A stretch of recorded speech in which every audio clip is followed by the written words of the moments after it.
The screaming started before midnight. Not the sound of pain, something worse. A sound like a mind-breaking, high-pitched animal, the kind of scream that makes guards press their backs against walls because they don't want to hear it anymore but can't escape it in the stone corridors of the palace.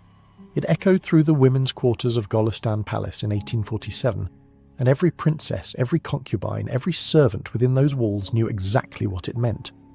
Another one was dying inside herself. The girl's name was Qajar Princess Zara, 16 years old, daughter of a Shah, granddaughter of dynasties that had ruled Persia for centuries. By dawn, she would be the wife of a man who had paid for her with 3 provinces. By midnight, she had already lost something that could never be purchased back. Her mind's capacity to trust safety, to feel her own body as something separate from violation, to sleep without convulsing awake at 3 a.m. with no memory of nightmares, but the knowledge that something irreversible had happened. The women who had prepared her for this night sat in the adjoining chamber, drinking tea, not looking at each other. They had done this before. They would do it again. What they had orchestrated across the past 6 months wasn't love preparation. It wasn't etiquette training. It was systematic psychological destruction disguised as tradition, and the Empire's most closely guarded secret. If you enjoy these dark histories, leave a like and subscribe, and comment below where you're listening from. I'm genuinely curious to know which parts of the world are hearing these stories that were meant to stay buried forever. Because the truth doesn't belong in archives. It belongs in your ears, in your understanding, in the collective refusal to let empires erase the suffering they inflicted. This is what happened to the brides of the Persian court. This is what they feared more than death itself. And this is the ritual that broke so many young women that historians still can't agree on how many of them didn't survive it mentally intact. In the Ottoman and Qajar courts of the 18th and 19th centuries, royal daughters faced a terror that had nothing to do with love and everything to do with control. The preparation process, kept meticulously secret, recorded in coded documents scattered across palace archives, was designed to do one thing: erase the girl and replace her with an instrument of compliance. By the time Zara walked toward her husband's chambers on that November night in 1847, her own will had been surgically removed. The wedding night wasn't her fear. The wedding night was inevitable. What had destroyed her were the 6 months before it. The Qajar dynasty ruled Persia from 1785 to 1925. For 140 years, they controlled an empire that stretched from the Caspian Sea to the Persian Gulf, from the deserts of Balochistan to the mountains of Azerbaijan. They commissioned palaces that defied architecture, gathered treasures that bankrupted competitors, accumulated power through conquest and diplomacy. But like all empires built on dominance, the Qajars understood something fundamental about power. It requires not just force, but the complete erasure of resistance. And nowhere was this more systematically applied than to the women of the royal family. A daughter of the Shah wasn't born into privilege the way Westerners understood it. She was born into a transaction. Her body was political currency. Her marriage was state policy. Her will was irrelevant from the moment of her conception. The moment a king decided to bind himself to a military general, to secure an alliance with a neighbouring province, to reward a loyal minister, he gave his daughter to cement the deal. The girl herself had no voice in this arrangement. She learned this truth early. She learned it from watching her sisters, her cousins, her aunts disappear into palaces belonging to strange men. She learned it from the absolute certainty in every adult's voice when they said, "This is your duty." But knowledge and preparation were different things. A girl could know her fate and still be shattered when it began. Zara's appointment came on a spring afternoon in 1847. She was 14 years old. The decision had been made in a council chamber she was never permitted to enter, discussed among men she barely knew, finalized with the speed of execution. Her future husband was Mirza Hassan Khan, a military commander from a family of vast landholdings in the north. He was 43 years old. He had been married twice before. Both previous wives had died, one from complications of childbirth, one from what palace records vaguely described as melancholy. Zara was his third wife, chosen because her blood was sufficiently royal to guarantee that any sons born would carry the legitimacy he needed for higher rank. No one explained this to her directly. She heard it from servants, from fragments of conversation between older women, from the sudden shift in how people treated her, once her engagement was announced. The polite distance increased. The rules became more rigid. Where she had enjoyed a certain freedom within the palace, the ability to move between chambers, to spend time in the gardens, to study manuscripts in the library, suddenly there were restrictions. An older eunuch followed her everywhere. She was no longer permitted to speak casually with male servants. Her clothing changed. Her schedule changed.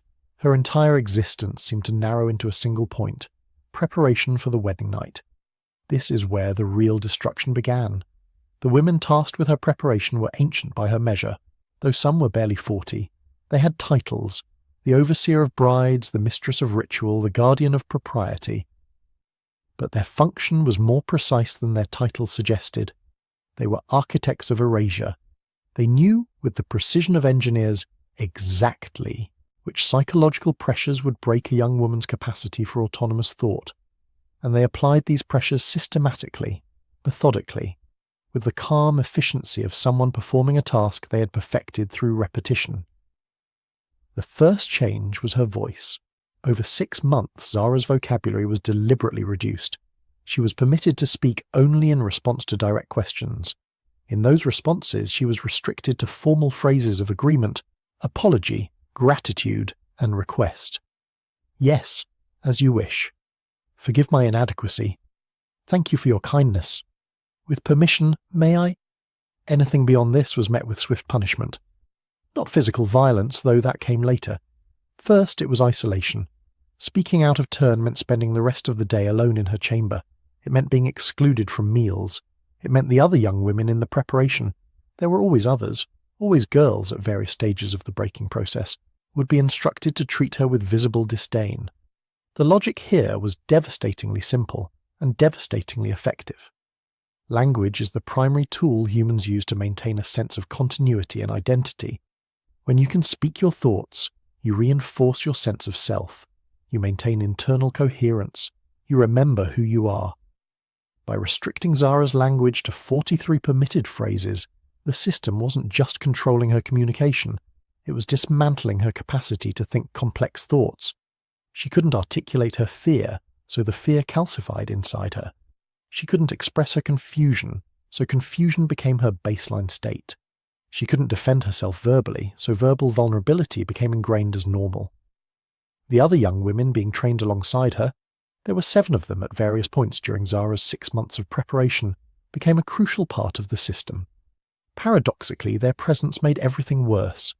They were her only potential source of comfort, of shared experience, of someone who might understand what she was enduring, and yet they had been carefully positioned against her. When one of the girls would transgress the speaking rules, she would not only be punished, she would be blamed by the others, who had been told that non-compliance from one girl threatened all their preparations. This created a perverse dynamic where the young women were forced to police each other, to view each other not as allies but as threats. Zara watched a girl named Soraya try to comfort another girl who was clearly having a panic attack. Both were isolated immediately. Soraya was told she was undermining the other girl's necessary conditioning. The other girl was told that Soraya's sympathy was weakness. By the next day they were barely willing to look at each other. Zara learned the lesson perfectly. Connection was dangerous. Other people couldn't be trusted. The only safe response was compliance and distance. The psychology was perfect. In a palace where she had no family close to her, where every adult had been instructed to maintain formal distance, where her only companions were other frightened girls, social exclusion became a form of psychological annihilation. Within weeks, she stopped speaking voluntarily. She answered when required. Otherwise, silence. Her mind filled the silence with increasingly dark narratives. She began to interpret every look from the older women as judgment. She heard instructions and casual comments.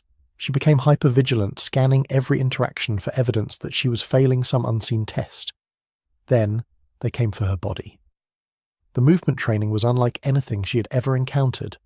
Her tutors before engagement had taught her how to move with grace, how to enter a room with elegance, how to carry herself with dignity appropriate to her station. This was something else entirely. This was the systematic destruction of her ability to move with confidence or autonomy. This was the deliberate programming of her physical being to express permanent submission. She was required to spend 3 hours each morning practicing what the older women called the 8 movements of submission. These weren't simple gestures.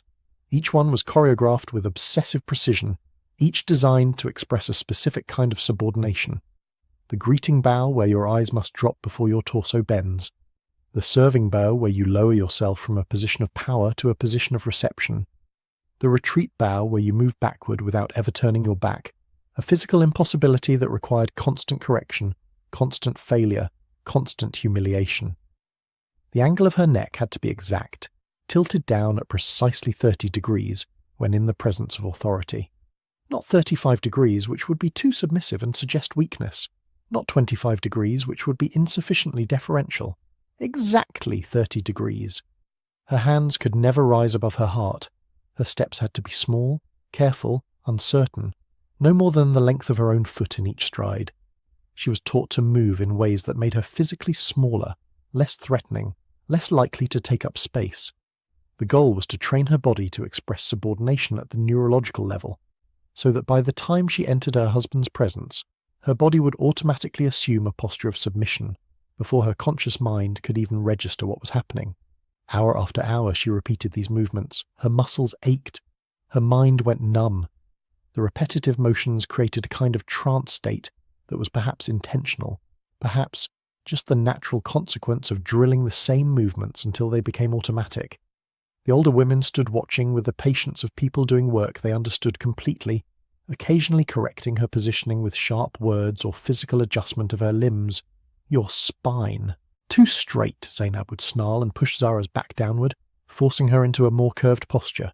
"You're not broken enough. Again." Mariam would circle her like she was assessing livestock. "Your eyes too direct. Look down. Always down. What are you trying to do? Challenge him. Do you want to destroy this marriage before it begins?"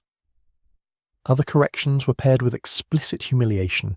When Zara's step was too confident, suggesting maybe some small fragment of her own will was still intact, she would be made to repeat the movement while all the other girls were called to watch.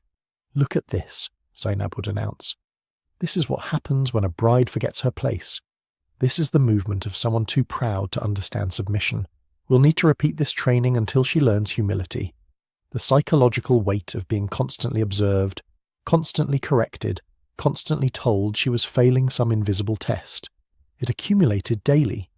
Zara began to experience her own body as a betrayal. Her muscles wouldn't hold the right position. Her neck wouldn't angle correctly. Her eyes wouldn't look down with sufficient conviction. She was failing at the one thing she was now permitted to focus on, the physical expression of her own worthlessness. What she was learning, at the deepest muscular level, was the physical grammar of powerlessness. The body, if trained repetitively enough, internalizes the messages it's forced to perform. Studies of trauma survivors show that the body remembers coercion in ways the mind sometimes tries to forget. Muscles develop patterns of tension, of withdrawal. The autonomic nervous system learns to enter states of submission. By training her body to move in these specific ways, the system wasn't just teaching her how to behave. It was literally rewriting her at the neurological level. By the time 6 months had passed, her body had internalized a complete message. You do not control yourself. Your movements are not your own. Your space is borrowed. And worse, this message was so thoroughly ingrained that it became automatic. She could be alone in her chamber, and still find herself moving in these small, submissive ways. She would catch herself tilting her head down even when no one was watching. Her body was becoming her enemy, expressing subjugation even when she wasn't consciously choosing it. The psychological disassembly ran parallel to the physical conditioning. The women introduced a concept they called the testing. This was presented as preparation for her husband's expectations, but its real function was to install absolute dread, to create a permanent state of hypervigilance, to ensure that even in moments of supposed safety, Zara's nervous system was firing an alarm. The testing consisted of elaborate scenarios in which older women would role-play situations that Zara would allegedly face on her wedding night and beyond. An older woman, usually the stern, cold mistress named Zainab, who seemed to take genuine pleasure in the work, would position herself as the husband. But Zainab wasn't performing the husband as kind or reasonable. She was performing him as capriciously cruel, unpredictably angry, impossible to satisfy. Zara would be instructed to approach her, greet her appropriately, perform gestures of deference and obedience. She would do everything exactly as she had been taught, and then, without any variation in Zara's performance to justify it, without any logical reason, the simulation would turn cruel. Zainab's face would harden. Her voice would become ice. "You did that wrong," Zainab would snarl. "I've seen peasants with more grace. Your future husband will be so displeased he might cast you aside. What will you do then? Go back to your family in shame? That's the kind of thing that ends in—" And here she would pause, letting Zara's imagination complete the threat. Or, "You're too slow, too stupid, too awkward. What good is a wife who can't even learn to position herself correctly? Why would Hassan Khan want you when he could have any woman in Persia?" Sometimes the cruelty was more elaborate.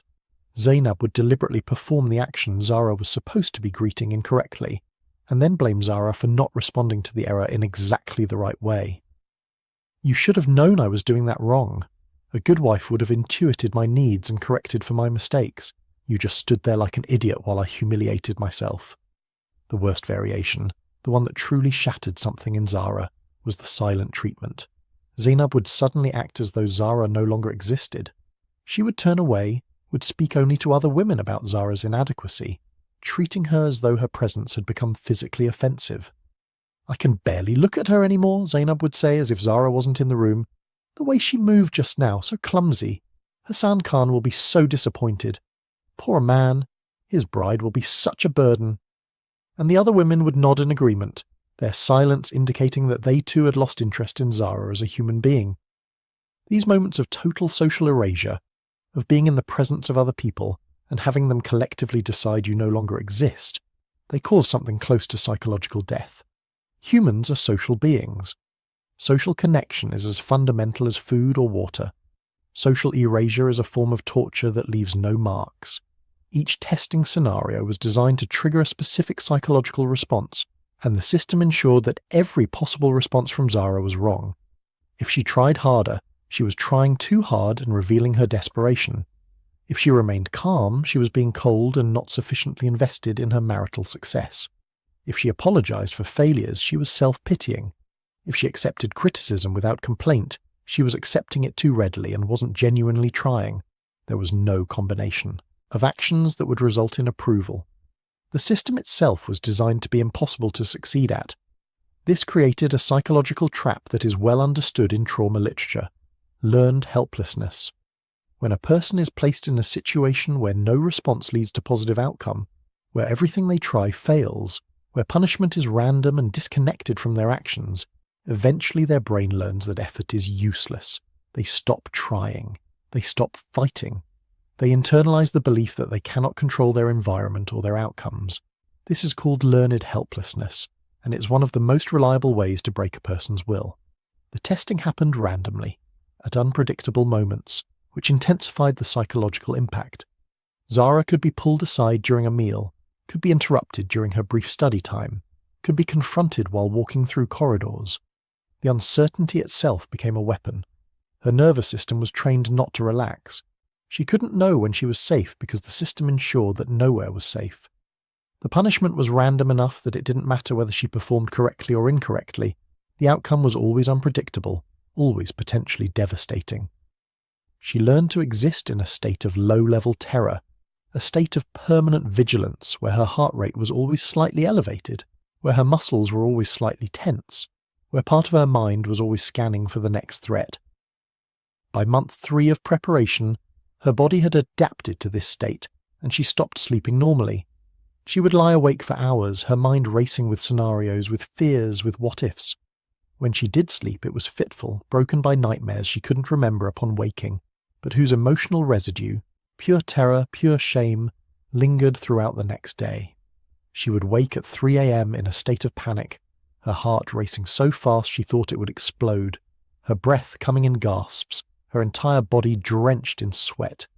She had no clear memory of what had triggered the panic attack. No specific dream or thought preceded it. It was just her nervous system firing an alarm, doing exactly what it had been trained to do. Her body was now a threat to itself. The older women noticed this sleep deprivation and the panic attacks, and they praised it as progress. "She's beginning to understand," they told each other in conversations Zara could hear but was not permitted to interrupt. "She's developing the proper anxiety, the proper fear. Hassan Khan will find her very manageable." The lack of sleep itself became another weapon. Sleep deprivation is recognized as a form of torture. It degrades cognitive function, impairs emotional regulation, intensifies anxiety, and creates a state of psychological fragility where the victim is far more susceptible to suggestion and coercion. By depriving Zara of sleep through the induced state of permanent terror, the system was further dismantling her cognitive and emotional resilience. Then came the medical component, and Zara's final fragmentation accelerated. Every week she was examined by an elderly physician named Dr. Mirza Baram, who had served the palace for 30 years and had examined probably 100 young women preparing for marriages. His examinations were conducted with clinical precision and absolute invasiveness, the kind of precise detachment that comes from repetition, from treating human beings as objects to be evaluated and documented. He would check her for any physical defects that might make her unsuitable as a bride.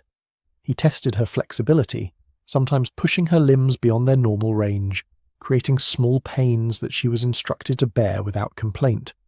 He took measurements of her body, her height, her arm span, the circumference of her hips, the size of her chest. Measurements that would be recorded in medical charts that still exist in palace archives and that are deeply disturbing to read because they quantify a human being in precisely the way one might quantify livestock being evaluated for breeding. He examined her in ways that violated every boundary she had, in ways that made absolutely clear that her body no longer belonged to her. It belonged to the state, to her future husband, to the men who had decided her value based on her reproductive capacity. The examinations included internal examinations that were ostensibly to check her readiness for marriage, though what exactly this entailed was unclear and deliberately shrouded in medical language that obscured more than it revealed. The worst part of these examinations was their randomness and their unpredictability. Zara would be brought to the examination room at different times of day, sometimes after she'd eaten, sometimes while she was fasting, sometimes in the morning and sometimes in the evening. Different servants would assist, different rooms would be used. The inconsistency meant that she couldn't prepare herself mentally, couldn't create any kind of routine or ritual that would help her process what was happening. Each examination felt like a fresh violation. The examinations were presented as medical necessity, pure objective assessment. But their psychological function was identical to the physical training and the testing. They were teaching her that her body could be accessed without her consent, that her discomfort was irrelevant, that her physical autonomy was an illusion she needed to surrender. They were installing at the deepest level the message that she was a thing to be inspected, evaluated, used. After these examinations, she would sit in her chamber and dissociate in ways that were becoming increasingly severe. She would stare at her hands as though they belonged to someone else. She would sometimes touch her own skin and feel disconnected from the sensation, as though there was a layer of glass between her mind and her body, a space that couldn't be crossed, a separation that would in many ways become permanent. This dissociation is one of the mind's most powerful survival mechanisms. When experience becomes unbearable, consciousness removes itself. It observes from a distance. It separates from the body that is being violated. It's an ingenious mechanism that allows people to survive things that should break them. But it comes with a permanent cost. The person who emerges from the dissociative state is never quite the same. They have survived, yes, but they have done so by fragmenting their own consciousness. Bringing the fragments back together afterward is often impossible. The preparation also included extensive instruction in the proper response to marital relations. This was handled in coded language, deliberately obscure instructions delivered by an older woman named Soraya, who had been the wife of a provincial governor and was now retained as a kind of tutor in compliance. The instructions were vague, which was perhaps intentional. The vagueness created space for Zara to fill in the worst possible interpretations. Soraya would speak in abstract terms about a husband's needs and a wife's obligation and the importance of never refusing. She would describe scenarios in clinical detail, how to position herself, how to remain still, how to make no sound. "Your pleasure is irrelevant," Soraya said with absolute flatness. "Your preference is irrelevant. Your comfort is irrelevant. These concepts do not apply to you. You exist to serve. That is all. Zara was given no explanation of what would actually occur, no accurate information about her own body or her husband's, just instructions on how to be passive, how to be accepting, how to pretend that everything happening to her was fine. This combination of vagueness and instruction created a perfect psychological trap. Her mind raced through worst-case scenarios. The fear her imagination generated was probably worse than any reality could have been, and the older women knew this. They encouraged the fear. They added to it through their cryptic warnings about what happens if a wife is unprepared. By month 5, Zara had begun to experience what modern psychology would recognize as depersonalization. She would sometimes find herself watching her own actions from outside her body, observing herself move through her day as though she were a character in a story rather than a living person. She would hear her own voice, those carefully restricted formal phrases, as though someone else was speaking. The breakdown came in the final week before her wedding. She was brought to a private chamber and shown a series of objects she had never seen before, sexual instruments, items whose purposes she didn't understand but which clearly existed for purposes she was being encouraged to fear. The older woman presenting these items, it was Zainab again, that cold master of psychological. Devastation described them without emotional inflection, just facts delivered in a voice like a catalogue. Your husband may wish to use these. You will not object. You will not resist. You will not feel pain because you will have learned not to feel. Zara felt something break inside her during that conversation, not in a metaphorical way. There was an actual sensation of internal shattering, a moment where she could feel her mind's capacity to protect itself simply shut down. She began to have panic attacks. They would come without warning. Her heart would accelerate to a speed that made her think she was dying. Her breath would come in gasps, her vision would blur. The physician was called. He gave her a sedative, some kind of opiate preparation that would be administered regularly from that point forward. The sedatives made her numb, less able to feel terror, but also less able to feel anything. She existed in a fog, moving through her final days of preparation with a kind of dumb compliance that the older women took as success. Her wedding day arrived on a November morning when the sky was grey and the wind carried the promise of winter. She was dressed by servants. They moved efficiently, not speaking to her, treating her body like an object to be wrapped and prepared. The wedding dress was extraordinarily beautiful. White silk embroidered with gold thread, so heavy she could barely stand. Her hair was arranged in an elaborate style that took 4 hours. Her face was painted with cosmetics that made her look like a porcelain doll, beautiful and lifeless. She was given jewellery that had belonged to previous wives, including some that had belonged to Hassan Khan's second wife, the one who had died of melancholy. No one mentioned this connection to her, but she heard it from servants. Everything about her preparation that day seemed designed to whisper the message: you are disposable. You are replaceable. What happens to you matters less than what you represent. The ceremony itself was mercifully brief. She was brought before a mullah, her proxy. An older male relative she barely knew stood in for her consent. She was asked if she agreed, and when she didn't respond, a servant nudged her, and she made some sound that was interpreted as assent. The words were recited, the contract was signed. She was now the wife of Hassan Khan. The celebration lasted 6 hours. She sat motionless on a cushioned throne while hundreds of people filed past, congratulating her, offering blessings, eating food, celebrating a union she had not chosen. She remembered very little of it. The sedatives had kept her in a state of functional dissociation. She could see and hear what was happening around her, but she couldn't quite connect to it emotionally. As evening fell, the women began preparing her for the wedding night. She was bathed by servants in water that smelled of rose petals and perfumes. She was dressed in a thin silk gown that left her, barely covered.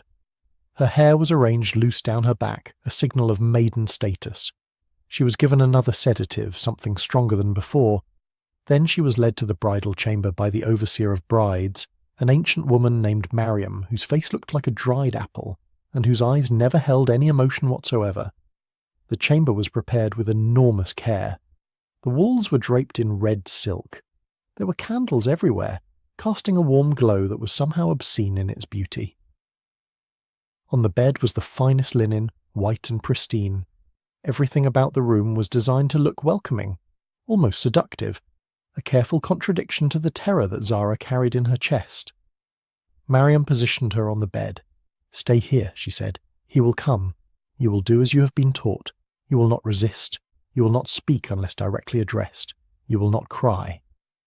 Then she turned and left, and Zara heard the sound of the door being locked from the outside. She sat in that chamber, in that beautiful room, with every nerve in her body screaming. The sedatives made her foggy, but not foggy enough to prevent her from understanding what was about to happen. She tried to think, to prepare herself, but her mind had been so thoroughly dismantled over 6 months that she couldn't find any intact pieces.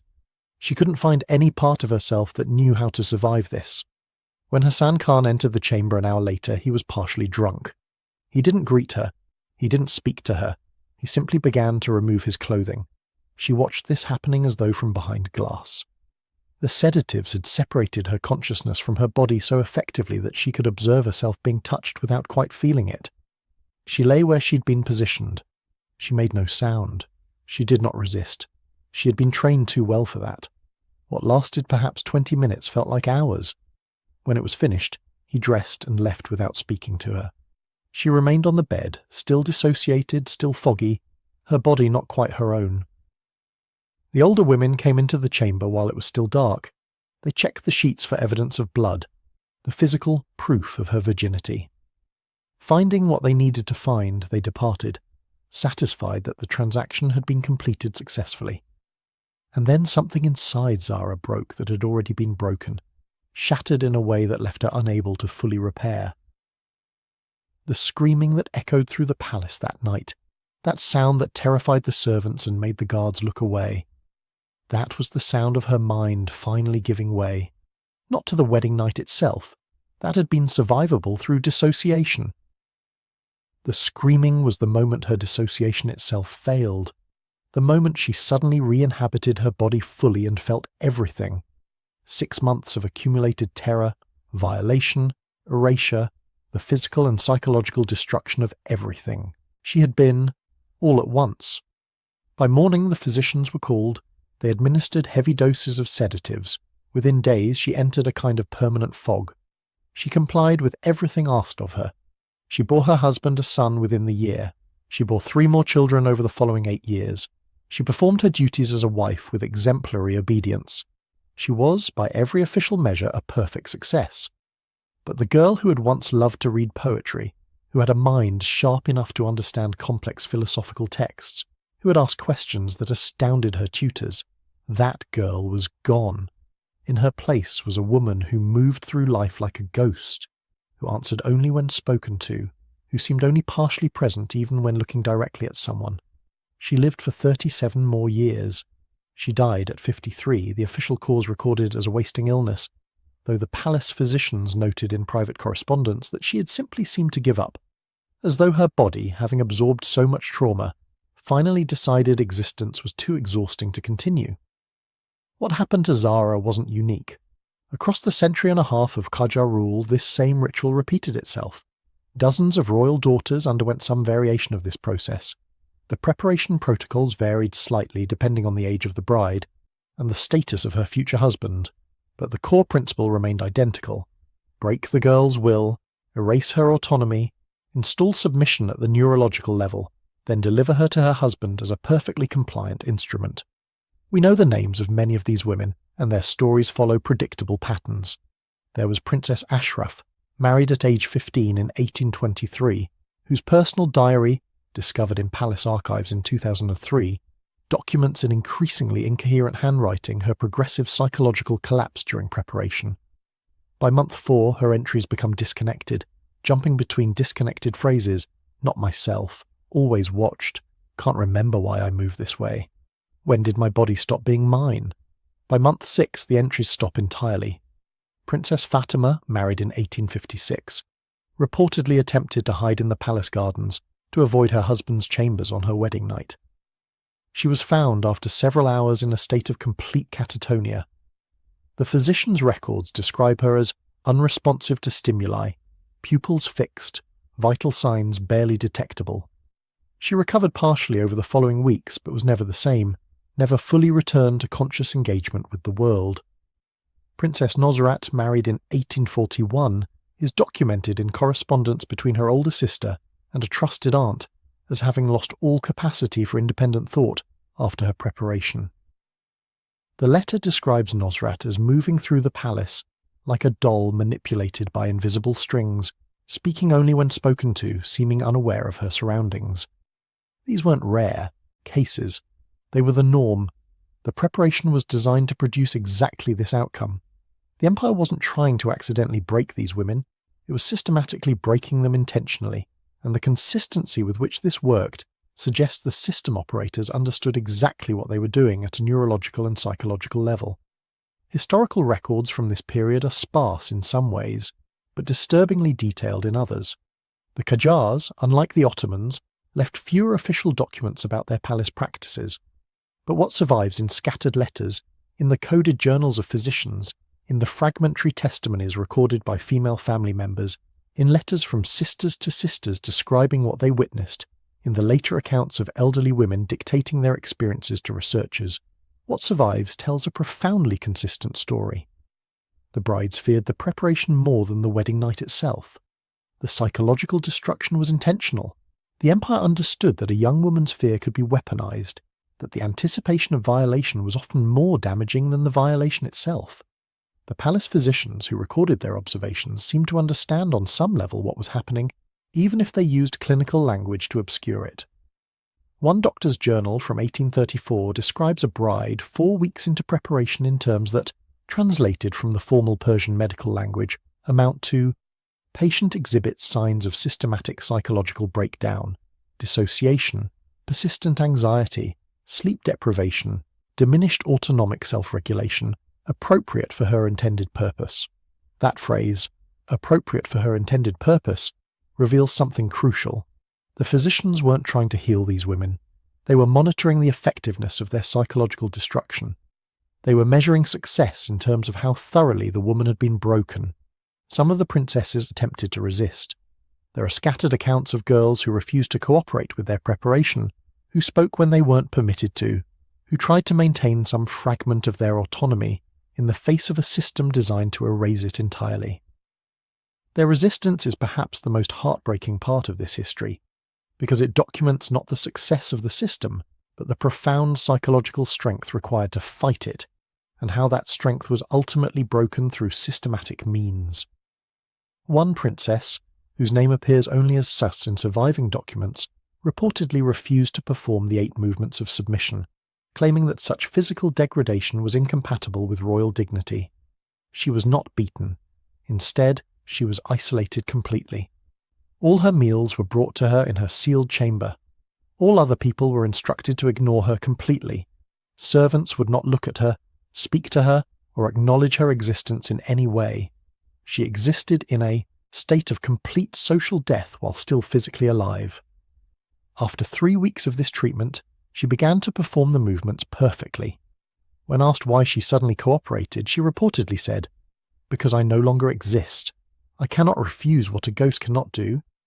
Another girl, Princess Mariam, attempted to befriend a servant girl who had shown her kindness. Both were immediately separated. Mariam was told the servant girl had died. Whether this was true or a calculated psychological manipulation is unclear from the historical record. But the effect was clear. Mariam learned that attempting connection resulted in the destruction of the connection. She never again attempted to form any relationship. A third princess, whose preparation occurred in 1867, allegedly tried to hide books in her chamber. She had been an intellectual before her engagement, loved literature and philosophy, and was trying to maintain that part of herself. The books were discovered and burned in front of her. She was told that her intellectual interests were the source of her disobedience, her refusal to properly accept her place. Reading was presented as a kind of mental disease that the preparation was meant to cure. After that, she never read again. One princess was reportedly kept in a locked chamber for 17 years after her wedding night, after she became what the palace records describe as unmanageable, following what seems to have been a complete psychotic break. We don't know what happened to her. We don't have records of her life after that. She disappeared from documentation which in some ways may have been merciful. It meant she no longer had to perform the role of compliant wife. But it also meant she was lost to history, her suffering completely erased. The Empire justified this system through multiple layers of narrative, each one designed to obscure what was actually happening. It was presented as necessary for social stability. Royal wives had to be absolutely obedient, or they would destabilize the political structures their marriages were meant to secure. It was framed as protective. This was the only way to ensure a girl wouldn't be destroyed by the shock of womanhood, the sudden loss of protection that came with leaving her family home. It was described as traditional, as simply the way things had always been done, as though historical precedent somehow justified systematically destroying the minds of young women. None of these justifications withstand scrutiny.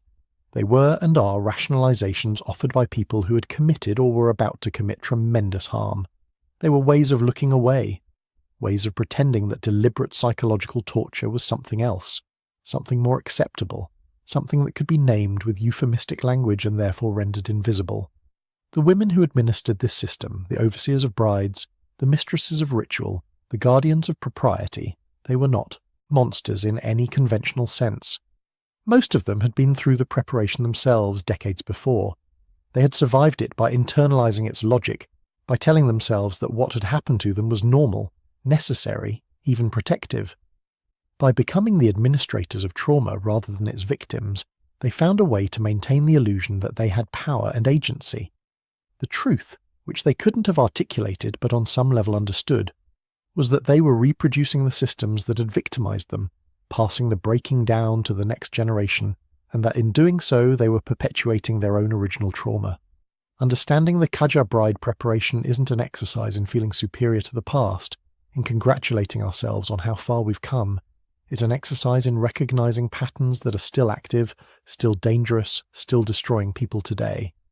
The difference is that now we have language for what's happening. We can identify it. We can name it. We can point at systems using these techniques and say, this is psychological torture. This is coercive control. This is unacceptable. And that naming is the first step toward refusing to let it happen again, toward building systems and communities where this kind of destruction is recognized immediately and stopped. The Qajar technique of destroying autonomy through purely psychological means became the template for a century of abuse. These mechanisms were studied, adopted, and refined by intelligence agencies conducting interrogations. They were adapted by cults designed to break down recruits.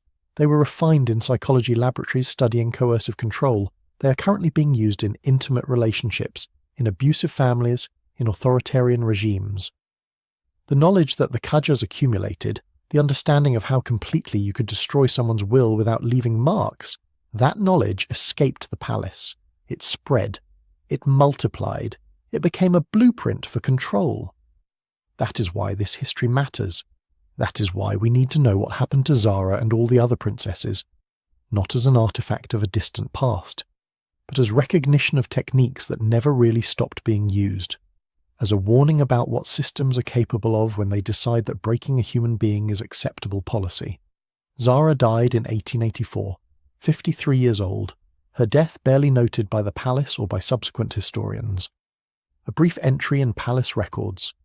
The wife of Hassan Khan passed after a prolonged illness. She bore 4 children, all surviving.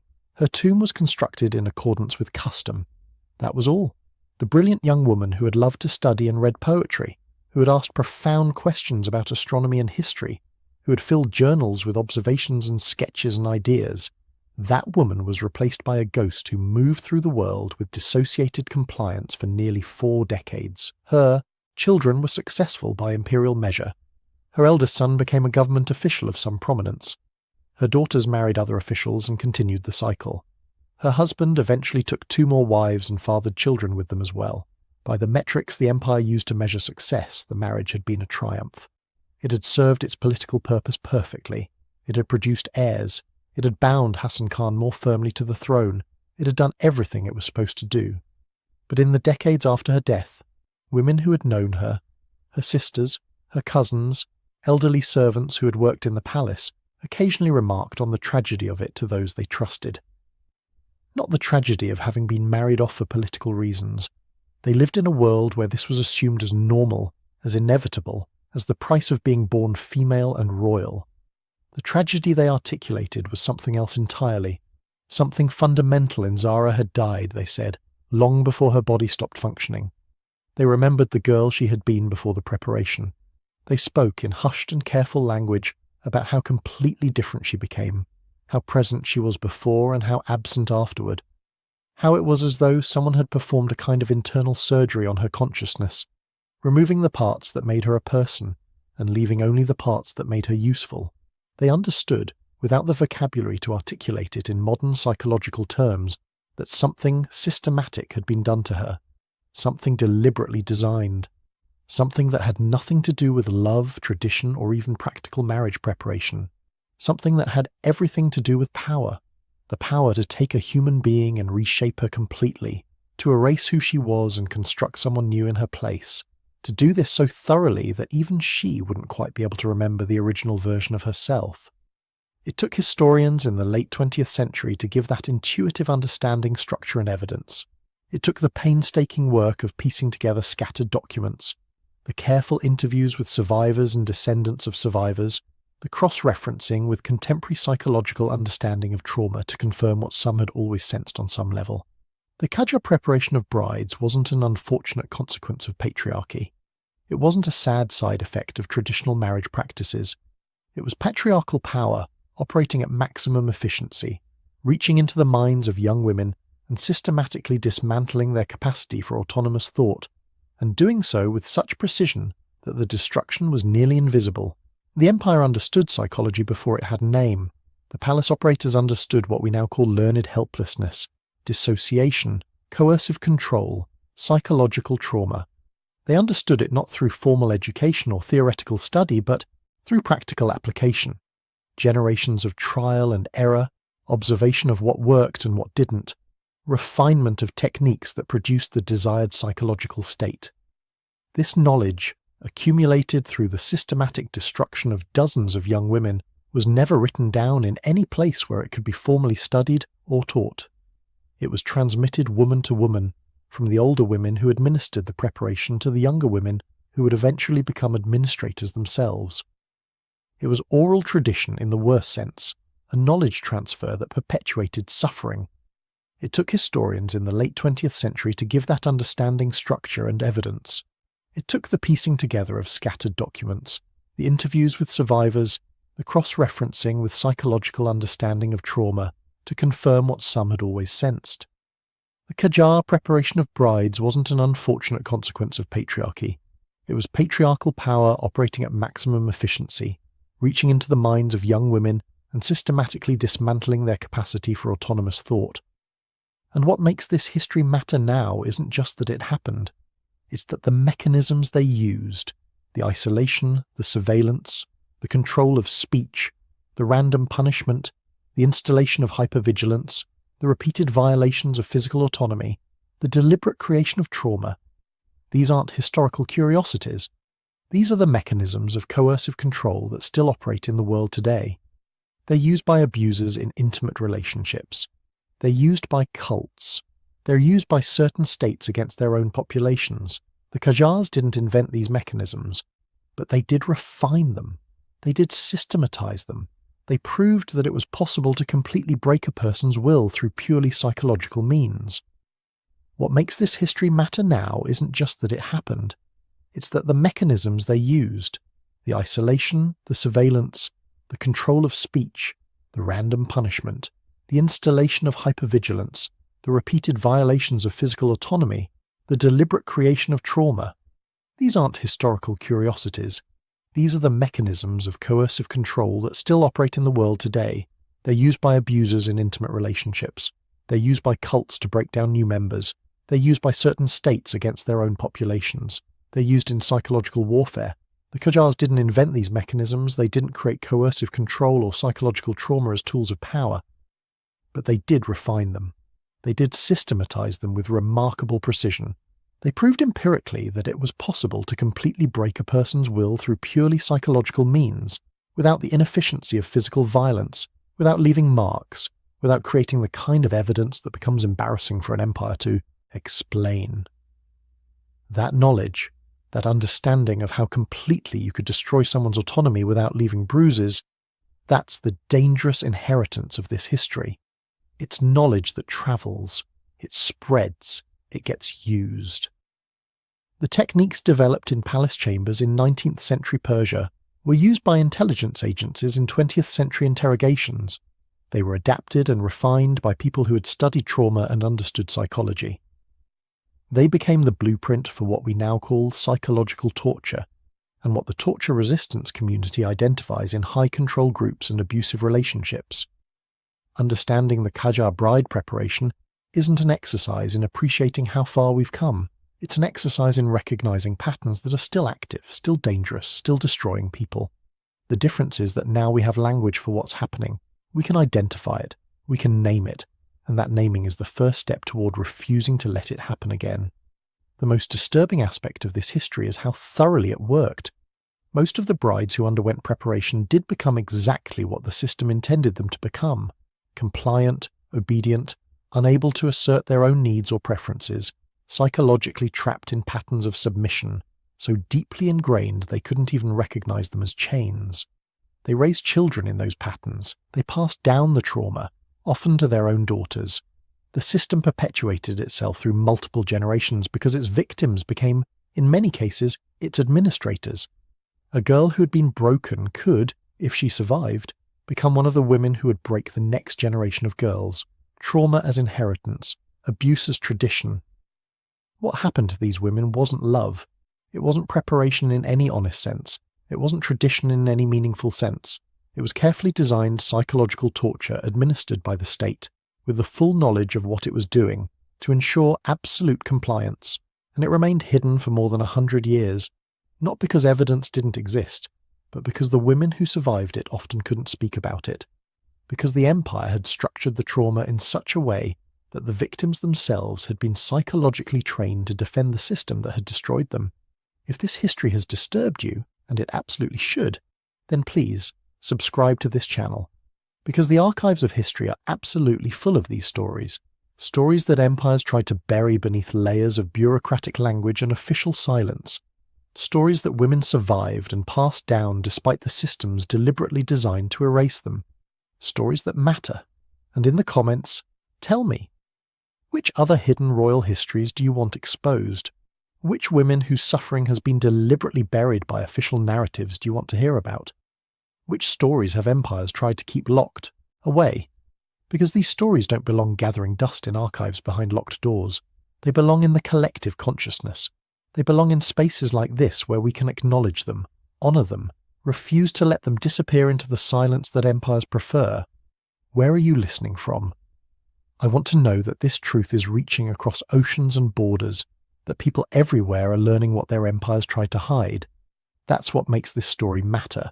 Not that it happened centuries ago, but that knowing it happened changes how we understand power, trauma, and the systematic destruction of autonomous will. It changes how we recognize these patterns when we see them operating today. The story of the Qajar brides is a reminder that history isn't finished with us. It echoes forward through time. It teaches us what systems are capable of when they put their full force toward the destruction of human beings. And it reminds us that the most effective violence is often the kind that leaves no marks, the kind that happens inside someone's mind, the kind that an empire can carefully hide for 100 years until patient researchers finally pull back the curtain. Understanding the Qajar bride preparation isn't an exercise in feeling superior to the past, in congratulating ourselves on how far we've come. It's an exercise in recognizing patterns that are still active, still dangerous, still destroying people today. The difference is that now we have language for what's happening. We can identify it, we can name it, we can point at systems using these techniques and say, this is psychological torture, this is coercive control, this is unacceptable. And that naming is the first step toward refusing to let it happen again, toward building systems and communities where this kind of destruction is recognized immediately and stopped. The Qajar technique of destroying autonomy through purely psychological means became the template for a century of abuse. These mechanisms were studied, adopted, and refined by intelligence agencies conducting interrogations. They were adapted by cults designed to break down recruits. They were refined in psychology laboratories studying coercive control. They are currently being used in intimate relationships, in abusive families, in authoritarian regimes. The knowledge that the Qajars accumulated, the understanding of how completely you could destroy someone's will without leaving marks, that knowledge escaped the palace. It spread, it multiplied, it became a blueprint for control that continues to be used against vulnerable people every single day. That is why this history matters profoundly. That is why we need to know what happened to Zara and all the other princesses, not as an artifact of a distant past, but as recognition of techniques that never really stopped being used, as a warning about what systems are capable of when they decide that breaking a human being is acceptable policy, as proof that psychological destruction can be perfected, systematized, and handed down through generations. Until next time, remember this. The official story is rarely the true story. The history they teach in schools has been edited for comfort, simplified for easy consumption, stripped of the complexity and horror that makes it real. What we're doing here is reading the unedited version, the version that empires didn't want written. And that's where the real understanding begins. Not in the comfortable narratives, but in the difficult truths that challenge everything we thought we knew about power, tradition, and human resilience.